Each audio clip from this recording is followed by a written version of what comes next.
Shadow Hunters. We have two amazingly talented and beautiful men joining us. We've got Luke Baines, of course, who played Jonathan Morgenstein, and the smouldering Dominic Sherwood, who is joining us, Jace Herondale. Gentlemen, how are you?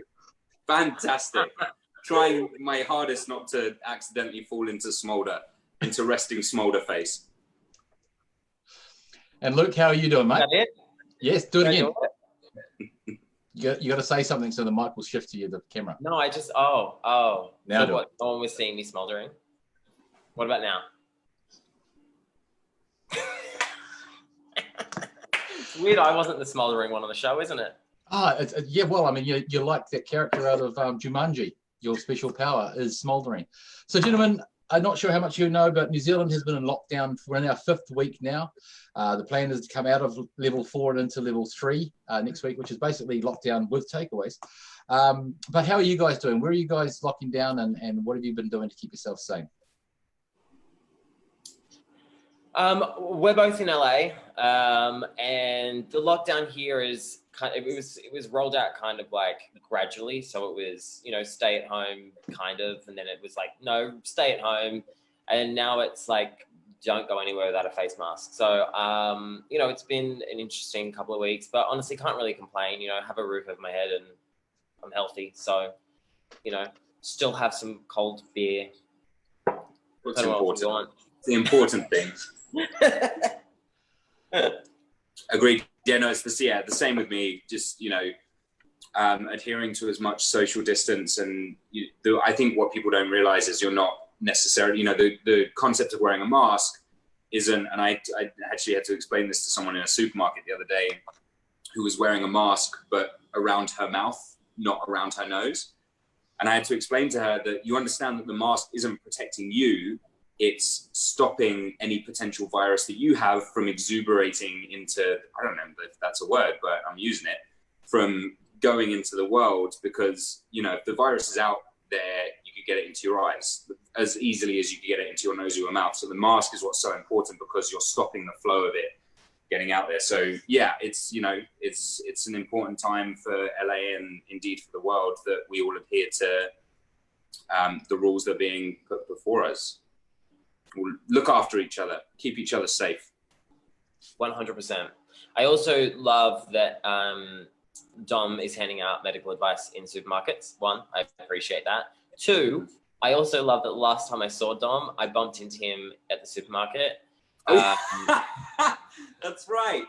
And I had done food shopping before, but then I got home and I thought, I don't have enough alcohol. So I went back to the supermarket just to buy alcohol. And I had like a 3-liter bottle of vodka and 2 bottles. You can call it what it is. Call it what it is. It was a flagon. It was a flagon of vodka. It was. It had a handle on it, yeah. And of course, I bumped into Dom and he's like, mate, what are you doing? And I was like, I just need to get some groceries. And he's like, it's all alcohol. I was like, yeah. Yeah. Yes, it is. It sure is, buddy. It sure is. Yes, of course. Drink responsibly. Of course. But make sure you've got enough, I suppose, is the message. That's what I would define as responsibly. So, yeah, Luke, I'm really glad to see you, actually, because we almost killed you last time you were in New Zealand, didn't we? You did, and I showed you what a tough man I am. So for those of you who have had the pleasure of meeting Luke in real life, you realise he's got about 0.5% body fat. He is basically skin, bone, and tendon, and hair. And we decided to take him to the Blackwater rafting in the Waitomo glowworm caves, which was a fantastic experience, except that it was like, I honestly felt at one point there was a motorboat, because someone was shaking so violently from the cold that it was churning up the water as we were going through. But it turned out he was saved by hot raro, which is an orange drink over here. They had to pour hot cordial down my wetsuit. I feel like you and I have a similar story to this as well. You're not great with the cold, are you? Do you remember when we drove 3 hours north of Toronto to go? It was a frozen lake. Yeah, it wasn't a frozen lake, was it? I mean, it was cold, but the rest of us dealt with it, fine. And we on our way up there, we drove up, and we were in the car together, weren't we? And we stopped because we were like, oh, we don't have any wetsuits. We're going to need wetsuits to go to this sort of scuba diving Royale region of Canada. So we stopped and we got wetsuits, and there weren't any that didn't have. The only ones they had were sleeveless wetsuits. I'm like, well, you know, better than nothing, better than boardies. So let's do it. And we grabbed them, and I have an amazing video somewhere on my GoPro of I got in first, and then I watched Luke dive into the water, and I follow him from above the water to below the water. And the second he goes below the water, it's very muted, but you just hear him go, and then straight back up. The only time he's spent in the water the whole trip. That's so funny. Eat a burger, man. Honestly, Yeah, well, deal with the cold. I know my strengths and my weaknesses, and I will say that I probably saved your life on that trip, because if you remember, there's some underwater canal that you can hold your breath and swim from the freshwater lake to the sea or something. It's like it's some weird canal, right? And Dom, one of the stunt guys from Shadowhunters, had told Dom about it, and was like, yeah, you know, you hold your breath, you swim through this canal, blah, blah, blah, you come out. When we stopped to get wetsuits, the guy was like, what are you going to do? We're like, oh, we're going to go to this thing, Tobermory, is that what it is? Tobermory, yeah, that's right. We're going to go to Tobermory, and we're, you know, going to go through the canal and whatever. And the guy was like, oh, no, don't do that. He was like, people die there like every month. I'm like, what? He's like, yeah, like it's really dangerous, because you've got the two parts of the water meeting, and it's really turbulent, and you can't hold your breath long enough. And Dom was like, and he's like, whatever you do, don't do it. And he's like, yeah, we won't do it. And then the guy walks away, and Dom's like, definitely doing that. 100%. 100%. Not even a question. 100%. So my next 24 hours was me trying to convince Dom not to do it. And I did. No, he honestly probably did save my life. I've known you for over 10 years. You've probably saved my life more times than I would care to count. Yeah, definitely. But you've also saved mine a few times. Like that time on Venice Beach with the police, where I decided that they had pulled over this poor woman for drunk driving, and she wasn't drunk. I know, poor woman. Visibly. It was like 3 a.m, and had been drinking, but I saw Venice Beach pulled over, and I decided to take it upon myself to tell the police officer what a drunk person looked like, because I was that person. And he yelled at Dom, you better get your friend away from me before I arrest him. And Dom just picked me up in a bear hug and carried me away. So sorry. I've got him. Don't worry. Sorry. I'll punish him at home. Where we go. I wonder how many of your stories of your nights out in like that, Luke, to be fair. I'm guessing more than one. Not many. Right, yeah, we've got some messages from the interweb now. So, Andrea B. Chills would like to say hello from Miami. Oh, however they say hello in Miami. Alan Book, hey, Dom and Luke. Oh, okay. Courtney, sit. It's my birthday, buddy. Say hi for me. So, happy birthday, Courtney. No. Birthday, Courtney. No. Not doing it. I'm kidding. Happy birthday, Courtney. I hope you have a wonderful day, and that the quarantine isn't hindering you too terribly. I think Courtney's in Canada, actually, from memory. Nellie Frederick says hi from Germany, guys. Macy Church is from England. And good. Catherine My Meaton, favourite one then so far. Well, no, here's your favourite. Catherine Meaton, can we see Dom's dog? Aww. Yeah, Dan, come here. Dan, now don't blow it. Dan, this is a big moment. Don't blow it. The dog's name's Dan. That is cool. Yeah, Dan. He's 80 pounds right now, so he's not a huge... There he is. Hey, buddy. Good boy. He's so upset that I've made him do this. He's like, I was fast asleep. Why? Okay, go on. The world's seen you. There you go. Excellent. So we're keeping saying. So yeah, during the lockdown, during the quarantine, the self-isolation, whatever you want to call it, wherever you are in the world, we have different ways of keeping our sanity, pets being one of them. Have you guys had a chance, considering that you're not in front of the camera, to rediscover any old hobbies or passions that you maybe haven't had a chance to dedicate to before? Great question. What have I been doing during quarantine? I have taken it upon myself to become an expert at Mario Kart. Well, you just wait, Dom. I'm ready. I'm here, mate. I know you are. I'm not finished my training yet, but I'm obviously really, really bad at Mario Kart. I would play with Alberto from the show and Dom, and I would end up going in the wrong direction last. Like it was embarrassing. So I have attacked this like it's my job. I have been working off every little circle, like the leaf thing and the mushroom thing, and I've been spending a week on each of those, going through it. I've been watching how the fastest people do the track so I can understand how to corner and drift. And I would like to reveal right here on Armageddon Live that I actually came first online last week. Wow. Thanks. Very good. Thanks. After this is done, I'm going to send you my details and we can race each other.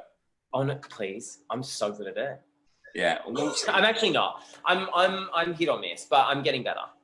Okay, good. Great. Anyway, what have you been doing, Dom? I have been trying to learn Spanish. There've been not very many, but there've been a couple auditions that came through. Obviously it's self-tape that at home you can't go out and meet anybody. So I've been doing bits and bobs of work here and there, and then just spending a lot of time with the pets. More time than they want, frankly. I think they're both used to having the house to themselves for at least a little bit of time, and they're a little pissed off that I'm taking up their space in the house. I'm like, guys, I live here too. If I were to say, hola, ¿cómo estás? Hola, ¿está bien, y tú? I've been working on it. Brilliant. We've got a couple of more shout outs here. We've got Rachel Hurt, hi from Chicago. Oh, cool. I'm going to pronounce this so badly and I apologize in advance. Virginie Louvet, or Virginie Louvet, she's hello from Paris, or Paris. Sending all my love. Sending all her love, thank you for doing this. Alicia May Hitchcock, kia ora from New Zealand in Taranaki. Hey! And we have a question.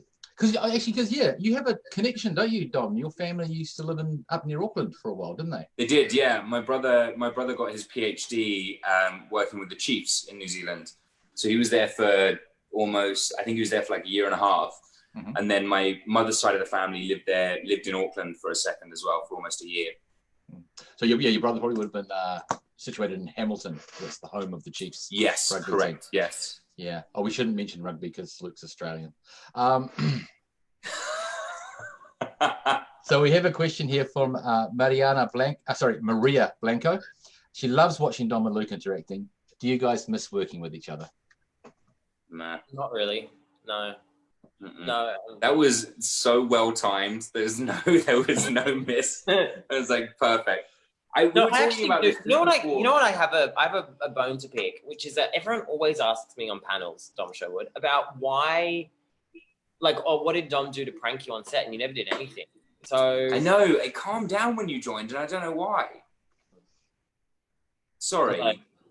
It's okay. Maybe I've been playing the long game. There's a year and a half prank waiting somewhere on your person that you don't know about yet, and in 10 years. We're gonna be like, oh, and you're gonna text me I hope this is still his number. I don't know why you all of a sudden turned into a 1920s American detective, but in my head that's what happened. Something, yeah. Yeah. Well, you're got him. Nah. What's funny though is that my answer is always no. He didn't do anything because he knew better. And it's true. Luke's a smart guy. I think, the level of fuckery that he would endue on me is not something that I could particularly take. Yeah. I appreciate that. Thank you. Yeah, see, the rumor I heard that they'd been told that a real diva was coming on set, and so all the pranks had to stop. We did used to call you Princess, didn't we? Yeah, but that's just a name I like. So it was actually by his request. It was in my write-up. I was everyone should call me Princess. What an idiot. One of the hardest things of these is trying to laugh silently so the camera doesn't come on me while you're talking. We've got a question. Got a question here from Acacia Harvey. Where was your favourite location to film? I can tell you my least favourite location. I think Luke's is probably going to be the same. The Hern. 100% the Hern. never again. One of the most beautiful places I've ever shot. It's like this eerie, like dilapidated old abandoned factory. It's really beautiful. And you're like, oh, this is going to look amazing. And then you get there and it's cold. And it's cold in the middle of summer, like ice on the floor in the middle of summer for some reason. Freezing cold, it's dirty, it's scary. That's where the blooper, for anyone who knows, the blooper with the birds just chiming in every 2 seconds, that was at the Hearn. That's what that one looks like. And that's why you slipped in the blooper, because it's like dirty and wet, and like Luke trained so hard to be, you know, as good as the rest of us, because, you know, he joined season 3 and he trained as hard, if not harder than all of us, to be on our level, because we've been doing it for 3-4 years. And he came in and he'd absolutely matched up to what we could do, which is a little annoying, to be honest, because I worked for 3 years and you only worked for a couple of months, but whatever. It's also really, really kind to say that, because the stunt people all said that Dom was so good he could be a stunt performer. So, like, that's not true. I got through it and I didn't hurt anyone, and I think that was the most important part. That's the main thing, because I did. Over the 3 years, I hurt me. I hurt me a couple of times, which isn't great. Yeah. What's funny, though, is that the Hearn was a place that was colder inside than it was out. Like, as in, because the windows had all been smashed, the cold would just get trapped inside. It was the worst. But I found out that the reason that it was so wet inside was because they kept watering it down, because the dust was, like, carcinogenic. Oh, good. Yeah, because it used to be a coal factory or something, and they were like, "Oh, we have to put it down Good to know. to breathe into it." And I was like, "You do know that when you water it down, it freezes, right?" And that's why you kept slipping.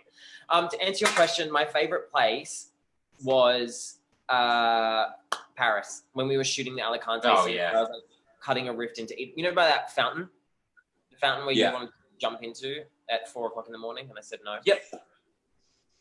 Stand by Another that. time Luke saved my life there. Oh, I'm telling you, we need to get both of you guys over here for a convention. That's going to be a hell of a time. Anytime. I would adore coming to that side of the world. I have so many friends in Australia and New Zealand. I would come in a heartbeat. Because I did Wellington and Tauranga, right? Or did I do Auckland? I always get confused. You did Wellington and Tauranga. Yeah. And I can never pronounce Tauranga. It is what it is. I'm never going to get it. What's the one that, sorry, Luke, you keep going and then I'll ask my I got bored by my own answer. I was bored of my own. No, what I was going to say was I want to go to Auckland because I've never been, and everyone says it's so beautiful as well. Back to you, Dom Sherwood. There's a place in New Zealand that I was being taught how to say it by one of the Māori. Like a lot of one of my very close family friends is part of a Māori family, so he was telling me how to pronounce it, and he said it's like toe, like the toe you have on your foot, and then paw, like a bear paw, toe paw. Is that how you say it? Because we were saying taupo, and that wasn't correct. Well, New Zealand's been mispronouncing taupo for years, right. so decades, and so finally we've learned that it's actually taupo, and you're right. Taupo. Taupo. Well done. Right. Okay. Cool. Okay. Good. Just checking in with my NZ community that I'm actually pronouncing it correctly, and I'm not going around the world being like, actually, sir, it's Taupo, and they're like, no, it's not. You're an idiot. So that's Dom 1, Luke 0. That's cool. Excellent. So Atlantis Southey would like to know, Dom, what are you missing about England right now? And I'll say same question to you, Luke. My family. So I'm sorry. Oh, and Luke, what's he missing about Australia? Well, whatever. I'm kidding. I miss my family. I miss my family a lot. There's so many people going through so much worse than we're going through. You know, anyone who's contracted the virus, who's suffering, families of those people, the NHS, the healthcare services all over the world, who are really stepping above and beyond to take care of people. So my very little thing in my sort of insular world is I miss my family. I really do. I get homesick when I'm here anyway.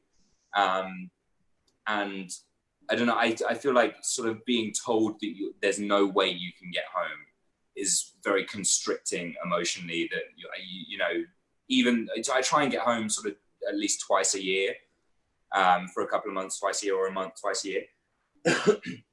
And being told you're not allowed to is very quickly you feel sort of the noose tightening around your neck, where you're like, oh wow, if something happens, or if I need to get to my mum, or if I need to be with my brothers and sisters or my dad or whoever, you just can't do it right now. And that's what I'm really struggling with, is the separation with my family. But like I say, my family is all healthy. They're all surviving. They're all in quarantine. I'm healthy. And what more can you really hope for? Even if you're in different places in the world, as long as people are happy and healthy, that's really what matters. I completely agree with that. It was very nicely said. And yeah, I miss my family, obviously, and my friends in Australia. Also miss having a national health system that kind of, it's scary to be here in America and know that if I get sick, I'm screwed. So, I miss that. Yes. Were you gonna ask me a question, Dom? About that, yeah. So is it still the same? Like, if you, even if you contract the virus that's, essentially an act of God, you still have to pay for your medical treatment. Is that still the case here? Well, apparently it depends. It's like a state by state situation. And I know that they were talking in California about it being covered for everyone, but I have a friend who's on. So basically, the lowest level of insurance you can get in America is catastrophe insurance. So it's like, it doesn't cover doctor visits or anything like that. It just covers it if it gets really, really bad. And that isn't even Corona is not covered under catastrophe insurance. So wow, it has to be something that's covered by the state. So I have no idea. My plan is just not to get it. Yeah, try not to get sick. I mean, and the social distancing and keeping up with that is going to help. But yeah. I mean, fucking hell, sort it out, America. Jesus, for real. You heard it here from Luke Baines and Dom Sherwood. We would there's a global catastrophe going on. You're going to charge people for life-saving healthcare, which is the most insane thing. It's crazy. Anyway, next question before I get deported. That's fine. No, like I said, this is an open forum. Martina Conti wants to know, Dom, have you finally watched Game of Thrones during quarantine? No, I haven't. My one of my ex-girlfriends. Which one? We'll call her the one that got away. What, from the basement or? Yeah, she figured out them damn locks. One of my ex-girlfriends was very eager for me to watch Game of Thrones. And I don't know if it's because I joined late and I knew everything about it and I knew how the story ended, but for some reason or another, I didn't enjoy it. I really didn't enjoy it. And I know a couple of those guys personally, and I wonder if that took me out of it. I'm not sure what it was, but for whatever reason, it just wasn't for me. Which is an interesting concept, which my girlfriend at the time and I had some conversations about. That's kind of what art is, right? You can't have everyone enjoy one thing without people not enjoying it. Otherwise, everyone's opinion is the same. And that's not what art is. Art is kind of controversy, and it's the ability to make some people happy and some people sad, or, make people cry or make people smile. And the juxtaposition of light and dark together is what makes art so special. So that's a big reason why, when people say they didn't enjoy our show or something that we've done or whatever, I don't take that to heart, because I think it's as important as people enjoying it, because you can't have light without dark. I got very deep into a question that was about me watching Game of Thrones. No, I've not watched Game of Thrones. Sorry, that's the answer I meant. Me neither. I haven't watched it at all. I thoroughly enjoyed that, though, to be honest. That. I think it was great. I think it's a debate that is of our time. So thank you. I want to know, apart from the fact that I look like I'm trying to superimpose myself into photoshopping into a photo here, when did you get the call for the biopic to play David Bowie? Me? You reckon? Yeah. 100%. I think you look more like Bowie than I do. If I could have, if we could kind of mush half of our faces combine, together, yeah, then 100%. Then we're kind of the perfect one, right? I played David Bowie for a hot second on a TV show once, and it was the thrill of my life, and I wish it got seen, but it was cancelled. But I think that one of us should definitely at least do a remake of. Didn't we talk? We talked about this when the audition. There was an audition that came up about Bowie. Didn't we talk about this? And we were like, well, one of the two of us surely has to get it. Definitely, and it was neither of us. It was. So, yeah. Weirdly, they went with someone who can sing. So. Oh. Well, if they're going to be cop out, we're going to be that nitpicky about it. Agos. Oh gosh, I'm sorry again about pronunciation. Agos Freire wants to know if you guys both miss Kat. Who?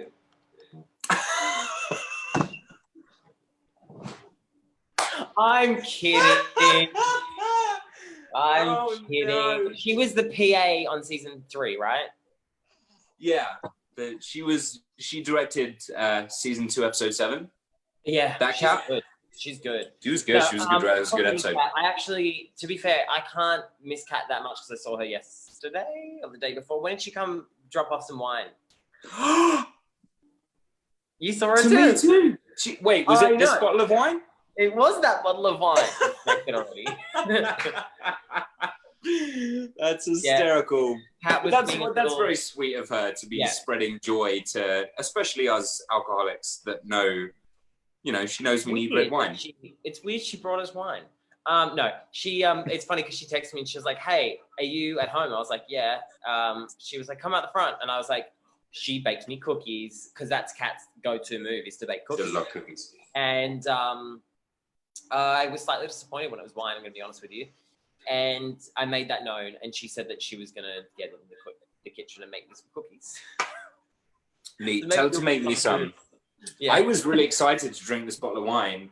Got it into the house, and I was like, "Oh, perfect timing! It's like 6 o'clock. I could do like dinner and a glass of wine. It's gonna be amazing." And I got into my house. I don't have a bottle opener. There's when I'm 30 years old. I don't own a bottle opener, and the local supermarket had closed, so I didn't know what to do. So I spent about an hour and a half with a screwdriver and a hammer trying to get the cork to go inside the wine, so I could like pour it out bit by bit. And I can literally show you. Look, if you look at the end of the cork of that bottle of wine, like I really went at it, and that didn't work. And then eventually I was like, oh, you know what? Screw this. I'm gonna make a martini. I'm gonna go to my bar and make a martini. And I open my bar, and sure enough, I do have a bottle opener. It was just in the door of my bar. I absolutely have a bottle opener. Just so you know, if you're ever stuck again, you can put a bottle of wine in a shoe and bang it against a wall, and the cork pops that out that way. I heard about that, but I'm about to move out, and I would love my deposit back. So the last thing I want is like, sir, there's a shoe/wine shaped hole in your wall, so we're taking your deposit. Yeah, well, you could always use like the floor or the steps outside. Okay, right. Sorry, Captain Obvious. Sorry. Well, you're right. This is the guy who's about to put a cork in a bottle of red wine, you Philistine. Okay, let's go back to the questions. Let's see, what do we got here?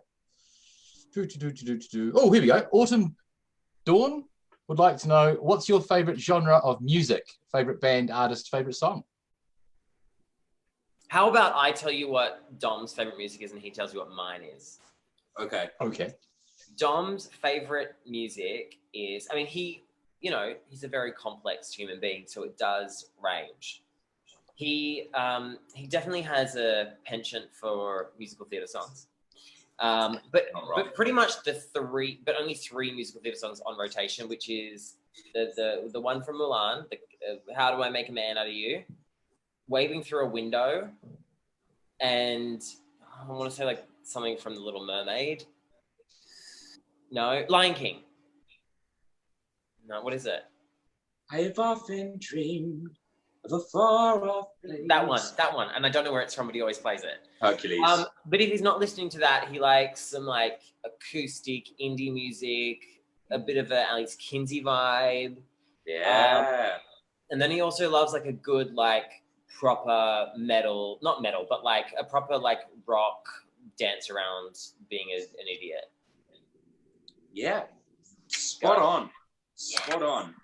So here's what Luke likes. Luke likes like late 90s like dark thrash metal.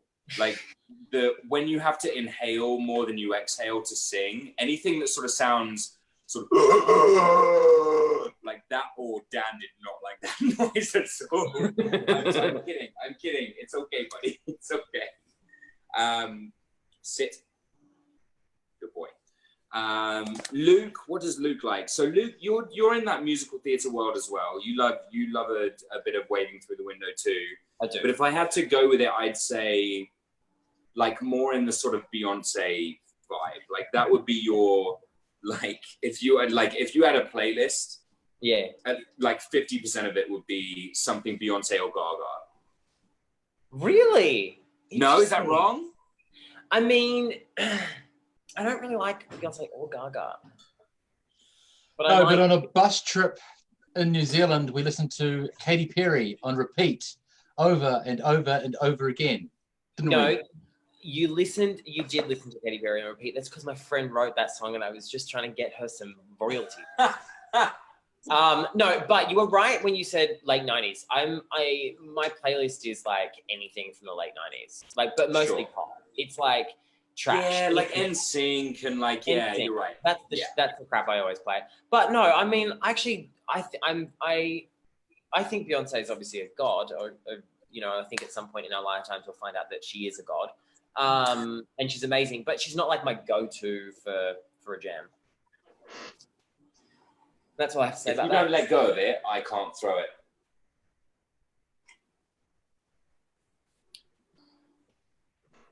Dom's having a domestic. Yeah. Some people quarantine with their girlfriends. I quarantined with my dog, who still doesn't let me do what I want to do. So it's basically the same relationship. Okay, so gentlemen, here's a random fan question for you. What is the weirdest food you have ever eaten?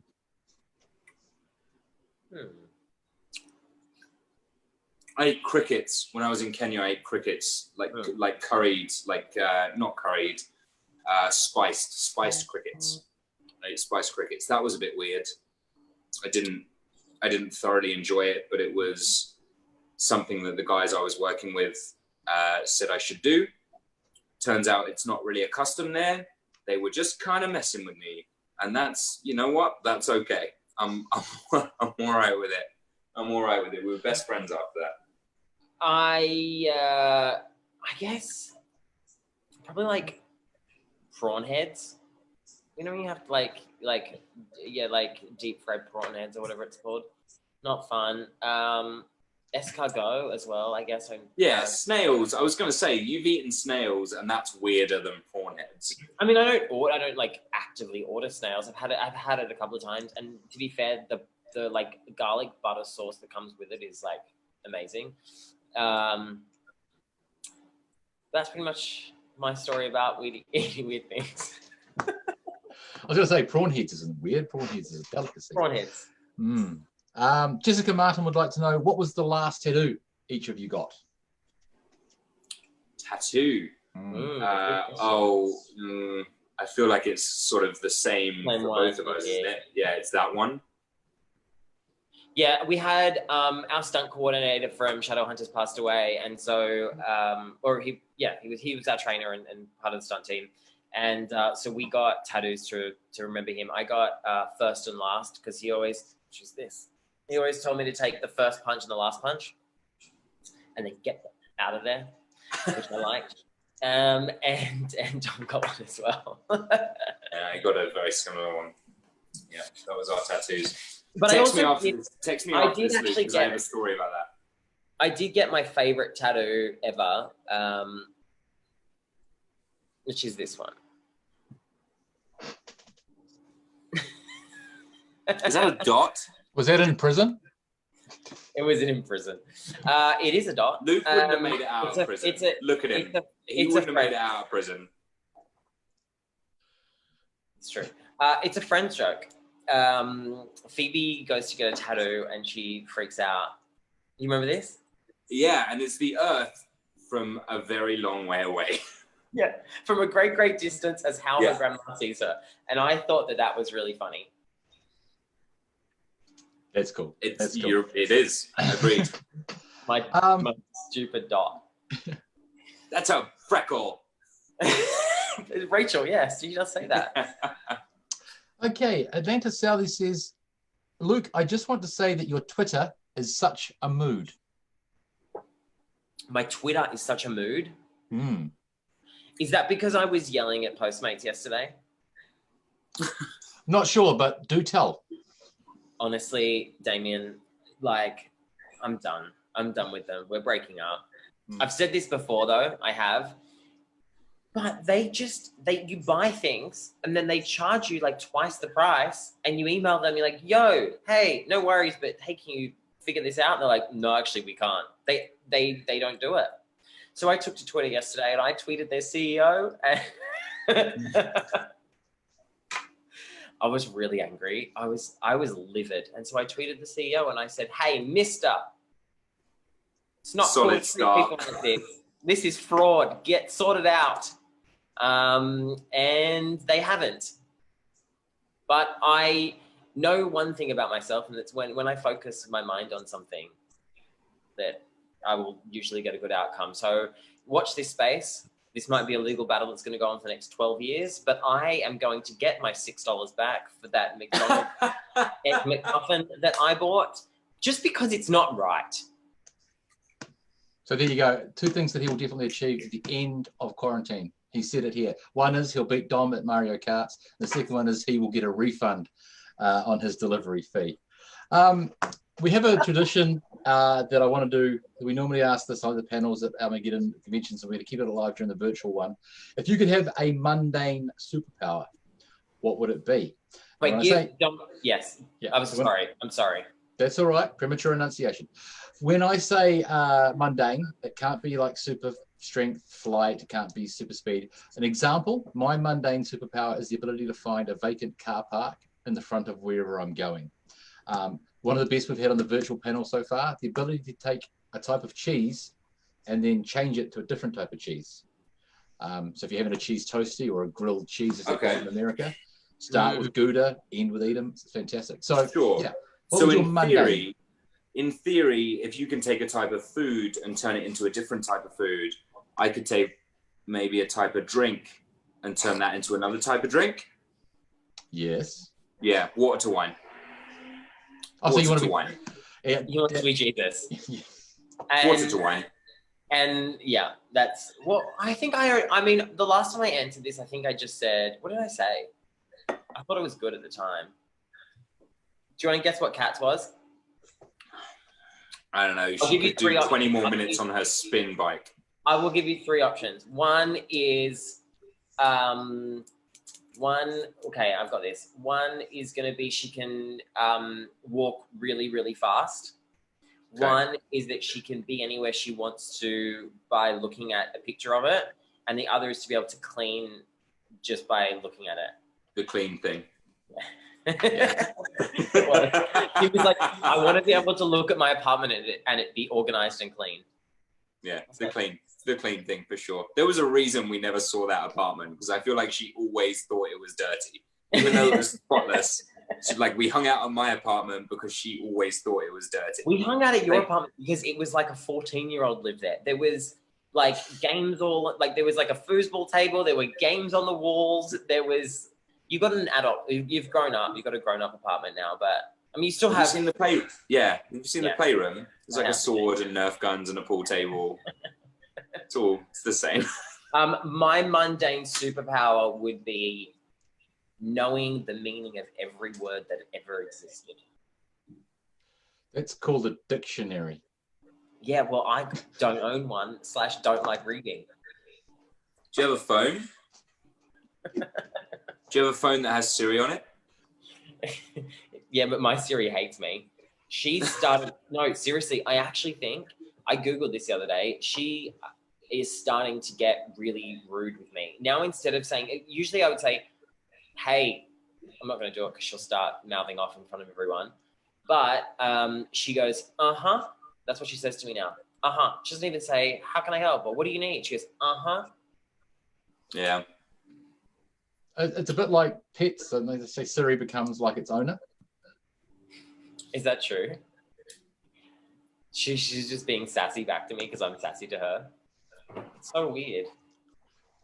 Doesn't seem like it at all. So, what do you guys? I mean, was there anything you were working on before you got into lockdown? Is there projects that you know you've got coming up? Dom has a new show coming out in 2 weeks. No. 10 days. Sunday. This Sunday? It's Sunday, yeah. I set the reminder on my Instagram for it. So yeah, Sunday comes out on Sunday. Sunday, I think in Australia as well. I'm not sure about New Zealand, and I also can't remember the streaming service that Australia uses. But I know it comes out on the same day, on the 26th of April. I'm in a show called Penny Dreadful, City of Angels, which I'm really excited about. It's a really interesting concept about 1938 Los Angeles and the unrest that's kind of going on around that time and within those communities. And I'm really excited. My character is something that I've never done before, and it's a much smaller character than I've played before in sort of the series, which was a really interesting step from sort of being, you know, I guess one of the leads in Shadowhunters to step to a much smaller role in this new show. I got to watch a lot. I got to watch all of these incredible actors, you know, and I got to come in kind of being the junior who didn't know as much as anybody else, which was really cool because I get to just kind of absorb all of these incredible actors around me, you know, Nathan Lane and Danny Zabato and Natalie Dormer and Rory Kinnear and Michael Gladys and all of these incredible people who are so talented, and they've been doing this for such a long time. I got to really absorb, you know, any knowledge that they were sort of willing to impart on me. But yeah, April 26th, Penny Dreadful comes out, and I'm really excited for people to see it. Those of you in New Zealand, Penny Dreadful is on the Neon streaming service. And in Australia, it's on Stan. Stan, that's it, Stan. It's on Stan in Australia. Thank you very much, Luke. Neon, do you know, Damien, if it airs at the same time or if it's after? Pretty sure it'll be the same time. Or okay. Very, very close to it. Sure. Okay, good. In Australia, it's April 26th. Oh, great. Perfect. Are you guys Googling it? I could have done that. I don't know why I didn't. That would have been so easy for me to... You were talking. Yeah. Actually, well, I agree. Thank you guys for looking out for me. But yes, I'm very excited. When are you going to be in the first episode? Just barely. Just sort of briefly. The storyline for my character kind of picks up through like 2 to 10 kind of, but I should watch it now and just get it, like, so I know what's happening. It's, you know, what's interesting about the show is that thanks, Dan. I loved being in it, and it has been, you know, sort of top 5 experiences of my entire career. But at the same time, I was such a small part. It was such a good experience because of the rest of the work. It's not necessarily the stuff I enjoyed. It was the stuff I got to see happen on set. It was the writing. It was the other storylines that don't involve me that I found so just enamoring because they're so beautifully written and so beautifully performed and costumed and whatever. It's such an incredible world they've created. So I think it's going to be an interesting show for people to watch, whether or not they're a fan of us or a fan of Shadowhunters or whatever. I think it's going to be a good show to watch regardless. Totally. You know? I hear really good things about it as well because I have another friend in the show and it looks awesome. I'm really excited for it. Lorenza. Oh, yes, I knew that. That's right. Yes. Beautiful Lorenza. I have a crush on Lorenza. Oh, you should. She's amazing and she's so funny. I know. Yeah, I have a little crush on her. I think I told her at the rap party. I was drunk and I was like, I have a crush on you. That was inappropriate. I'm going to go somewhere else. Good work. Yeah. So, just for those of us that may not have seen any other Penny Dreadful series, is it standalone or should we go and binge watch it? Fucking hell. So they did 3 seasons a couple of years ago that was all about sort of literature's greatest villains, all amalgamating in 18th century London, 19th century London, like Dracula and Frankenstein and Jekyll and Hyde and Dorian Gray and this, that, and the other. And this is a complete separation from that. There are no characters. It's a complete divide under the guise of the Penny Dreadful. And the Penny Dreadful, for people who don't know, are stories that you used to be able to buy, like almost like sort of the original comic books that cost a penny, but they were kind of horror stories or whatever, based around, you know, folklore or whatever.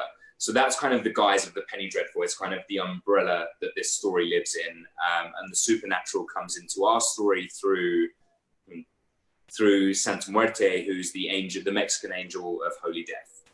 So the Mexican folklore that drifts into the American folklore with Mexican Americans is kind of our supernatural element there, and how Americans are unwilling to welcome the Latin community into America, which obviously is unfortunately something that's still going on today. So a lot of our stories are, even though they are sort of somewhat supernatural or based in folklore, maybe is a better way of saying it, are also very topical now, which I think makes the show really interesting. I am a huge fan of. I watched the first 2 seasons of Penny Dreadful, and then Domino's I was up for a role on the 2nd season of it, and it came down to like me and someone else, and then after that I just stopped watching it. But I will start again. It doesn't go anymore. And what about you, Luke? Are you working on anything, or got something that's in the pipeline? I've got a couple of things coming out. I have Agents of S.H.I.E.L.D. starts May. I'm in it for a minute. I love that. Yeah, it was fun. But Agents of S.H.I.E.L.D. comes out like in a month. I want to say May 26th, May 27th, May 24th, somewhere around there. And then I did something else that comes out later in the year, which was awesome. It was one of those things where it was like, I felt like I won a competition just to be on set. So, and it's, you know, it's a small role, but it was like one of those surreal pinch me moments, which was really, really cool. So, do I know what that one is or no? I told you at Alberto's birthday, but I think you were really drunk, so you might not remember. Yep. Do you remember or not? Mm-mm. I'll text you. Yeah, text me and let me know. Yeah, text him after this so he doesn't blurt it out, because I think you're still under an NDA. It's a very good idea. Very good idea. Honestly, that was one of those like NDAs that like I'm genuinely scared of. Yeah. Tell people what an NDA is, by the way, because that's something. An NDA is a contract that you sign that you know, it's a non-disclosure agreement. So essentially, I remember. You remember? I remember now. Yeah. No, you can't tell anyone about the project, and everything's super confidential. And we all go through them. Like we had an NDA on Shadowhunters, which is why, you know, I wasn't announced on the show for 4 years. But this is like, but you kind of go through different NDAs, right? Like there are NDAs that you're like, oh, well, you know, I probably shouldn't tell people about this. But then there are ones that you're like, well, I could probably get dragged off into a corner and shot if I tell someone. So. Brilliant. So unfortunately, all good things must come to an end. And as much as I could spend the rest of the day just hanging out and talking to you chaps, again, sorry to everyone that we didn't get to their questions. One more time, Luke and Dom, thank you so much for giving up your time today. Thank you very, very much. I missed you so much. When Bill reached out and said, you know, can you do this? I was like, of course. It was my first convention, so I'm really happy to be here. And I was showing Damien before we started. It's my last block of Whittaker's chocolate, and I have been rationing it. So I miss you guys a lot, and I think about you daily. Excellent. And yeah, yes, Damien, thank you very much, mate. It's for involving. Luke actually invited me to this as sort of an add-on. So they wanted Luke more than they wanted me, and that's fair. I understand. They didn't reach out to me, but that's cool. No, I'm kidding. It genuinely was a real pleasure, and thank you for having me be a part of this. The fact is that we knew Luke, we had the contact. If we had your number, we probably would have called you first. Honestly, it's the truth. It's the truth, and that's why I love them. Regardless, again, thank you so much for your time, gentlemen. Stay safe, stay on the line. We'll have a quick word to you after this is all finished. But Armageddon New Zealand. And for those of you that tuned in around the world, apologies if I didn't get to your question, but thank you once more for joining us.